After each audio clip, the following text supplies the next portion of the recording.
Okay, you guys. So what I wanted to do here was just do a quick recap of what we covered in last week's class in regards to working in Maya, roughing in your geometry for your clothing, and really just recapping those main tools that you're going to be using. What I'm going to do here, just to make this nice and clear, I'm going to actually create a new shelf. Up here at the upper left-hand corner, right along your tabs, you see this little icon. If you click on it, you can go ahead and generate a new shelf. So I'm going to do so, and we'll call this Art Center. Let's say OK. Got that new tab over at the end now. And this is simply just going to be somewhere that I'm going to basically drop a lot of tools that I'm going to be using quite often. One of the first things I'm going to put up here, if I go up to the Edit menu, and I go to Delete by Type, where you see History, I'm going to hold down Control and Shift, and then just click down on this. And what's going to happen is that command is basically going to end up here on my shelf. So that's pretty straightforward, and you guys probably know how to do that already, but just to go ahead and populate stuff here that I know we're going to use. Up here under Mesh Tools, and again, I'm in the Modeling module. Under Mesh Tools, I'm going to go ahead and grab our Insert Edge Loop tool. Let's go ahead and place that there. And while we're at it, let's go ahead and make sure we have also under Edit Mesh menu, we're going to grab our Extrude right here. Place that in there. And the last one that I want to throw in there is Multi-Cut, which is under Mesh Tools, right over here. Just select it. If there's any other ones we need, I'll go ahead and make sure that I populate them as we need. Okay. So just to refresh memories here, this is basically what I demonstrated in class, at least starting with how to approach this. And I'm going to go ahead and go through those paces again. And now that it's being recorded, hopefully it's a good point of reference for you guys. Okay. All right. So the first thing we're going to build out are these shorts. And I'm actually going to do it a little bit differently today. Some stuff I'm going to build directly fresh, without using QuadDraw, and other stuff I'll actually use QuadDraw. For the shorts, I think I'm going to actually keep it at straight up geometry. So what I usually do is immediately, of course, I'm going to go to the Create menu. Under Polygons, let's go ahead and strip this out. And we can discuss some of the different primitives. The ones that you're really going to start with all the time are usually going to be cube, cylinder from time to time, plane, maybe sphere from time to time as well. Everything else, for the most part, you won't use unless it's a very specific need to use any of those things. Right now, for making these shorts, I'm going to actually start with a plane. Now, when I immediately generate this geometry, let's open up our channel box over here. If you look at the inputs, you'll notice that we have a polyplane node. That's basically the command to generate this plane. And within that node, you're going to have different attributes that you can modify. So what I tend to do is I have this plane, but I don't need to necessarily inherit all of this resolution that's set to it. So I'm going to go ahead and dial this stuff down. Let's do something like maybe 2 for now, something really, really simple. And the other thing I'm going to do is once I have that set, I don't need this history anymore. Let's go ahead and remove the history. You'll see that by pressing the Delete History button, all that's going to go away. That's a really good practice to do while you're modeling so that your Maya session doesn't get bogged down. And more importantly, your geometry doesn't get funky and cause Maya to crash or anything like that. Okay, so now let's go ahead and select faces that we don't need. The reason I'm going to go ahead and delete that is because I want to basically make sure that I am working on one side so I can mirror it over later. So we're going to go ahead and just place this kind of roughly where we need it. So this is slightly different from what I was doing in class, at least with the shorts. I'm kind of thinking, you know what, let's go ahead and do something a little bit different here. So those of you who aren't too comfortable yet with how to go between component and object mode, I basically right click on the geometry and I can select whatever component I want. Of course, the most obvious ones that you would select are face, edge, or vertex.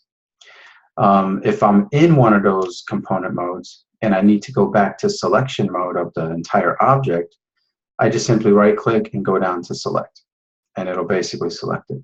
Now those are basically the shortcuts to do so with your mouse and mouse buttons, but if you just want to know where that stuff lives up here, that toggle between component and object mode are these two icons right here.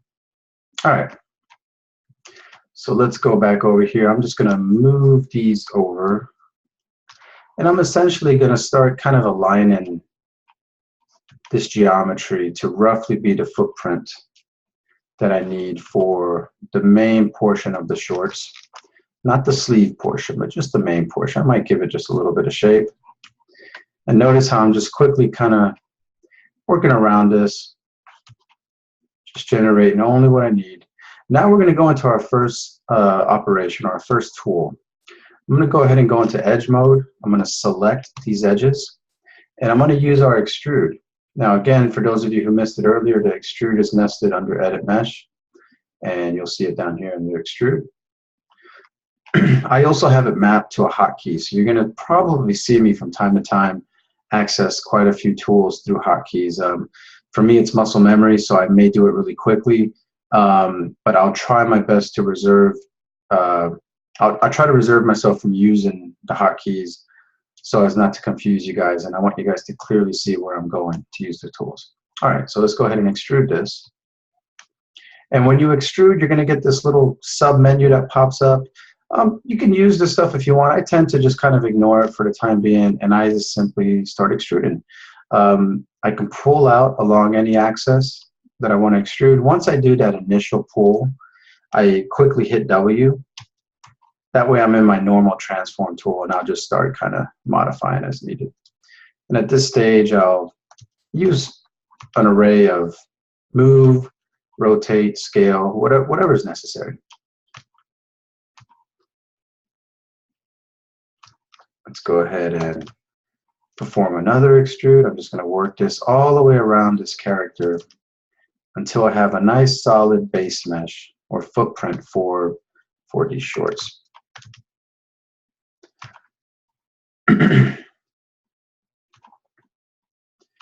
Okay, so bear with me here. What I may do from time to time throughout this recording is do something like a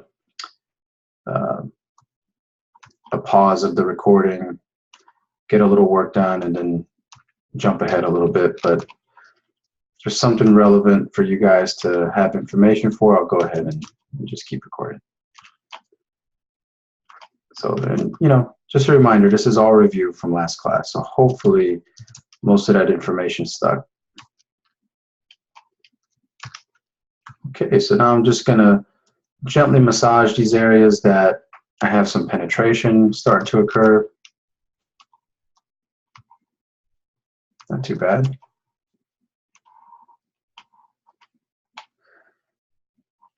A few of you might be like really anxious to make sure you get in a really smooth shape, and I would suggest just refraining from that for the time being. Okay, so now that I have basically I just used our extrude tool to extrude an edge all the way around. Now, just to demonstrate a few more things that extrude can do while we're using that tool, just so everyone's clear, I'm going to go ahead and duplicate this mesh just to kind of demonstrate this. Let's move this over. So obviously, I've been extruding just on an edge. I can also extrude a face. So if I wanted to take this face right here and extrude, obviously I'm going to get an extrusion on that face. That's very cool. Now, the other thing I can do that's pretty awesome is I can select this entire surface, do an extrude, and you're going to see an extrusion happen there. Now, note one thing here that I think is worth noting, and I suggested this during class. I'm extruding this inward, and you see what happens. If I go outward, it remains gray. If I go inward, it turns black. What's happening there is basically the normals are getting flipped or reversed as I go in a negative direction. So the reason that display is black is because up here in my viewport settings, where if I go to the lighting menu, you'll notice that two-sided lighting is off. By default, this is probably turned on for you guys, and you'll notice that now it's not black, it goes gray. But I actually encourage you guys to keep this turned off so that you can catch these things as you model. Because the last thing we want is to have reverse normals. So let's say I'm in this scenario, I have these faces reversed. The next thing that you're going to want to do, if you want to go ahead and fix that, you can select the mesh, go up to mesh display, and down here where you see reverse, just hit reverse and it'll go ahead and flip those normals. So no biggie. Extrude is a really simple tool. It's pretty straightforward, but it's one of those tools you're going to use very, very often. Okay.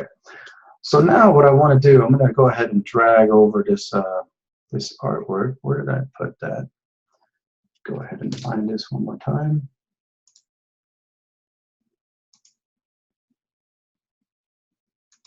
Give me 1 second.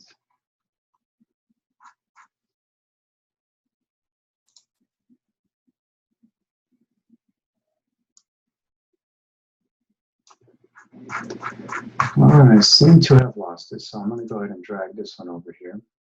So just a reminder of what I do have here. This is basically the shape I'm trying to hit. So we want to make that middle section right there, right? So in order to make that middle section, what I'm going to essentially do is take this edge right here, and I'm going to extrude it inward. And we can go ahead and turn on our wireframe so we can see a little more clearly what we're doing. And let's do the same to this. Now, this is one of those areas where, if you recall, when I was doing this with QuadDraw, it was pretty easy to accommodate because I'm basically just drawing on the mesh the exact faces I need. In this case, I just want to make sure you guys see that you can do it this way as well. So now that I extruded both these edges basically toward the middle of the model, I need to weld these two edges. I want to make it one so that there's no space.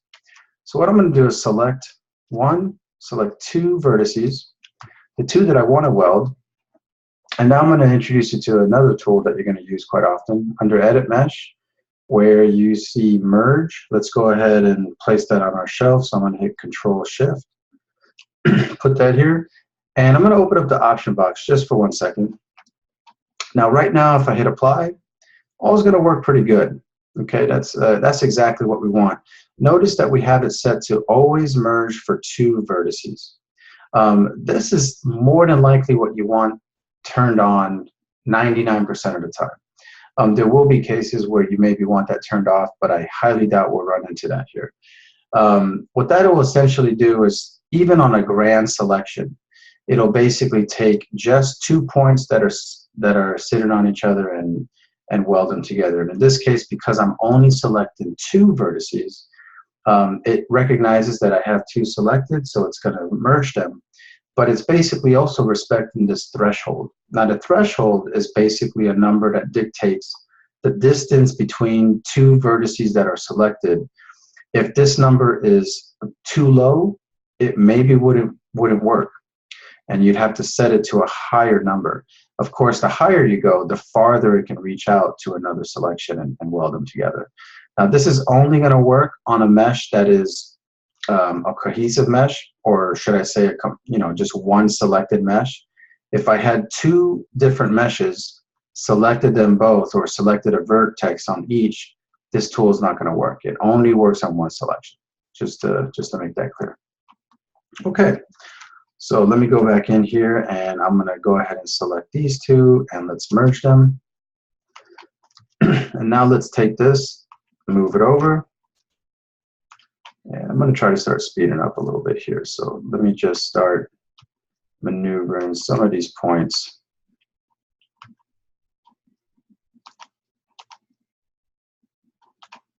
And if I need more edges, which I actually do here to make a better shape, let's go ahead and use our insert edge loop tool. So again, that's nested under Mesh Tools, insert edge loop tool. I actually have it set to a hotkey, so I'm just going to use it in that sense. And when you use insert edge loop tool, there's two ways to use it. One is just simply clicking and dragging where you want to place it. So in this case, I'll place it right there. You get another edge that gets inserted. Now, the other way that I showed in class is if you hold down Shift and do it, you're going to get the same thing, except it's going to actually try to interpolate that curve.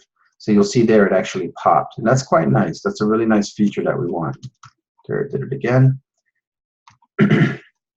So now with that extra information, let's go ahead and move this stuff out. And I got to be honest, I think the quad draw method is much faster, but you guys are welcome to use whatever you feel is easiest. All right, let's actually drop in one more here. And let's just create a little more space here. Gotta have room for that butt. Okay. All right, now what I'm going to do is extrude down this edge to start to create that sleeve of those shorts. So I'm going to go ahead and select this. Now, an easy way to select an entire edge loop is simply double clicking on an edge. If I double click on that, it'll go ahead and select everything for me. Let's extrude that down. And I'll use scale here just to kind of get a nice clean flat line here. Let's try to get that footprint exactly where we want, or that length. That seems about right. And I'm going to go ahead and scale this in as well, just slightly. Now, as I did that, now I basically want to look at this cross section or crosshatch section of these shorts and just make sure I'm getting a nice, interesting shape. Something that seems realistic for how it would drape on her, so, or just fall on her in general. So here I clearly need another edge loop. Let's drop that in. I'm going to do the same on the back. And now this is where I'll just kind of slowly start introducing a little more information. Now here's an interesting scenario. I have about as much resolution as I want for right now, but I want to start adjusting some things. So I want to just slide these two edges over. Easy way to do that, just select them. If you go to Mesh Tools and you see Slide Edge, I'm going to select that. And now I can just middle mouse drag this along that surface. So let's place it right about there. This one looks pretty good. But maybe this one right here can get slid over a little bit. And this one, let's slide that over. So I'm just trying to distribute my geometry to a degree where everything just has a nice placement. Now let's introduce one more right here. So I'm going to hold down Shift, drop that in. And now what I'm simply going to do is start introducing just a little more res here. Now what I tend to do is introduce only what I need. So only enough information to get the shape that I'm looking for. No more, no less. And as I get closer to final, I'll basically do a pass of flooding it with a healthy dose of resolution so that everything is really nice and clean.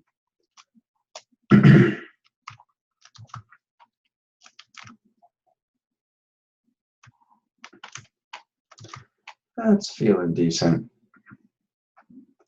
So now what I may want to do now is just make sure that I have this resting on the body in a way that makes sense for her. So let me, one thing to anticipate is she does have other clothes that need to drape on top of this, so we don't want to ignore that, because that's going to have impact on a lot of this stuff. But that's feel pretty good. Let's just pull this up slightly. Okay. All right, let's assign color to this one. So I'm going to go ahead and right click, select. Let's remove our history. And now I'm going to do assign new material, and I'm just simply going to use a Lambert. And I'm going to select the color off here in the distance. And I think it's probably a good time that I turn on Viewport 2.0 just to have a little bit nicer image here. Okay. So it's feeling fairly fairly good. Not too heavy. Pretty simple. Okay. Now let's go ahead and duplicate this over. Before I do so, I want to make sure that my center vertices are aligned with the grid. So I'm going to jump to my front camera. And what I'm basically going to do here is snap these to center, or snap them to the grid. I'm going to hold down X and then just move them over. Now notice they snapped, but also notice that the component spacing has remained the same. So just like I showed in class, I'm going to double click on the move tool.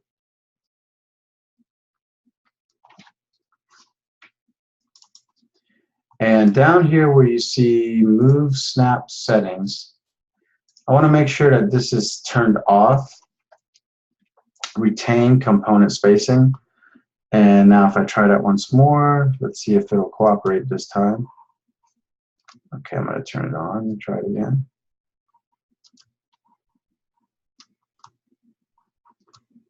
For whatever reason, it doesn't want to accommodate this. That's a little strange. Let me figure out why. Turn on grid snap. There we go. Okay.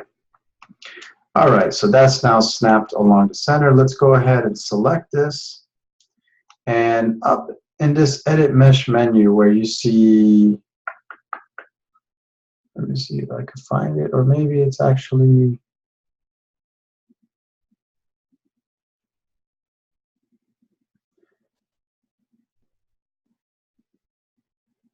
well, where did they move it? I'm looking for that merge, mirror and weld one.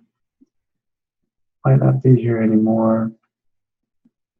I am using 2017 at home, so some of the menus shifted slightly from what we're using at the school in 2016. So bear with me if you see me kind of meandering through these menus. Even at work, I'm not using 2017 just yet. So, okay, in any case, it doesn't look like I'm finding it here. So what I'm going to do to mirror this over, and you don't necessarily have to mirror over just yet, but I'm going to go ahead and do so. I'm going to duplicate this by hitting Control D. So now I have a duplicate of that mesh. And in my channel box, I'm going to go ahead and scale this in -X. Make sure this is basically a negative value of whatever is in that -X. And there you have it. We have two sides, very, very simple. Now granted, these are just simple, this is a simple mesh right now, so there's more work we'd have to do with it, but this is how we're going to basically work that in. So let me go ahead and now merge these together. So the easy way to do that, if you have two separate meshes, in this case I got this one right here and this one, and I want to combine them, I'm going to go up to Mesh, Combine, and now they're not necessarily combined, even though right now they are now one mesh. They're not welded at the middle. And an easy way for me to identify that is with your mesh selected, and I encourage this whenever you guys are in the process of welding edges. Select your mesh, go to Display, Polygons, and let's turn on border edges. And what that's going to do is highlight the borders. Notice that this center line is basically highlighted thicker than everything else. That's an indication that it's an open edge. So if I go ahead and select one of these vertices and move it, you'll see that they're not actually welded. So in order to weld that, what I'm going to have to do now is simply select them all, everything down the middle at least. And let's go back to our merge tool. I'm going to merge them, and you'll see that now it's basically going to recognize any 2 points that are sitting right on top of each other, and it'll go ahead and merge that together. Okay, so we are in business there. So without trying to bore you guys with constructing more of the shapes, I want to basically cap it here. And just to recap, As you guys are flushing out your geometry here in Maya to basically rough in your clothing, keep the shapes very simple, keep the resolution controlled. The last thing I want to see is a lot of resolution. These garments that you guys are working on should be relatively simple, okay? And the other thing to keep in mind, look how many tools I used. I actually didn't even use everything that I placed up here. I didn't even cover multi-cut. So obviously you can do everything you need here with insert edge loop, extrude, and merge and vertices, at least to get to this point. So why don't we work on that? As we get into more refinement that's going to be needed on these garments, we'll start to cover things like multi-cut. Okay. All right, I'm going to cap this, and I'm going to try to get into another video for you guys as well this evening. Thanks, guys. Bye.